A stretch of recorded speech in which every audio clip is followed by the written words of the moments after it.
तानि सर्वाणि संयम्य युक्त आसीत मत्परः वशे हि यसेन्द्रियाणि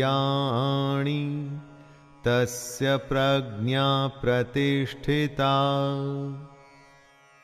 इंद्रियों को वश में करके भगवान को ध्यान में रख जो बैठता है, अपने कर्म अपने कर्तव्य में जो ध्यान लगाता है, उसी की बुद्धि स्थिर हो जाती है।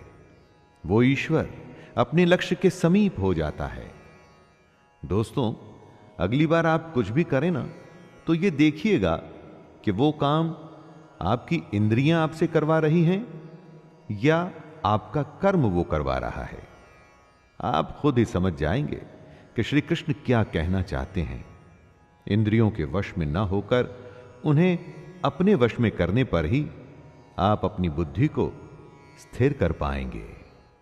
ध्यायतो विषयान् पुंसः संगस्तेषुपजायते संगात् संजायते कामः कामात् क्रोधोऽभिजायते। विषयों के बारे में अर्थात इच्छाओं के बारे में सोचते रहने से उसमें आसक्ति हो जाती है और आसक्ति से उन विषयों की कामना उत्पन्न होती है और जब वो कामना पूरी नहीं होती तो क्रोध उत्पन्न होता है। जिस तरह ज्यादा खाने से भूख बढ़ती है, ज्यादा सोने से नींद बढ़ती है, उसी तरह से जब आप अपनी इच्छाओं के बारे में सोचते रहते हैं तो बस उसी में फंस के रह जाते हैं और उसे ही आसक्ति कहते हैं। आसक्ति के बढ़ने को कामना कहते हैं और कामना के पूरा न होने पर गुस्सा आता है और तब आप अपनी समझ खो देते हैं। क्रोधात् भवति सम्मोहः सम्मोहात् स्मृतिविभ्रमः स्मृतिभ्रंशात् बुद्धिनाशो बुद्धिनाशात् प्रणश्यति। यानी सोचने की शक्ति कम हो जाती है, मूढ़ भाव से स्मृति में भ्रम हो जाता है। जब सोच नहीं सकते तो याद भी नहीं रख सकते। स्मृति में भ्रम हो जाने से बुद्धि अर्थात ज्ञान शक्ति का नाश हो जाता है।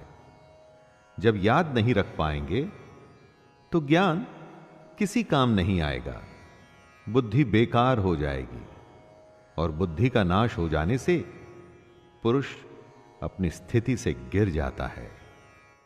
राग द्वेष वियुक्तैस्तु विषयानिन्द्रियैश्चरन् आत्मवश्यैर्विधेयात्मा प्रसादमधिगच्छति।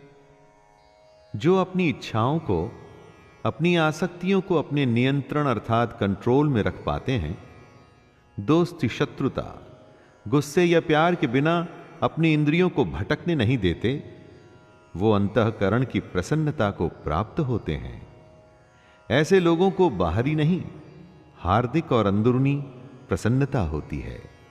आनंद, खुशी, शांति कहीं बाहर नहीं होती दोस्तों, वो तो हमारे अंदर होती है और हम उसे ढूंढते बाहर हैं। इसलिए ऐसा कहा गया है कि मोह को कहां ढूंढे रे बंदे, मैं तो तेरे पास।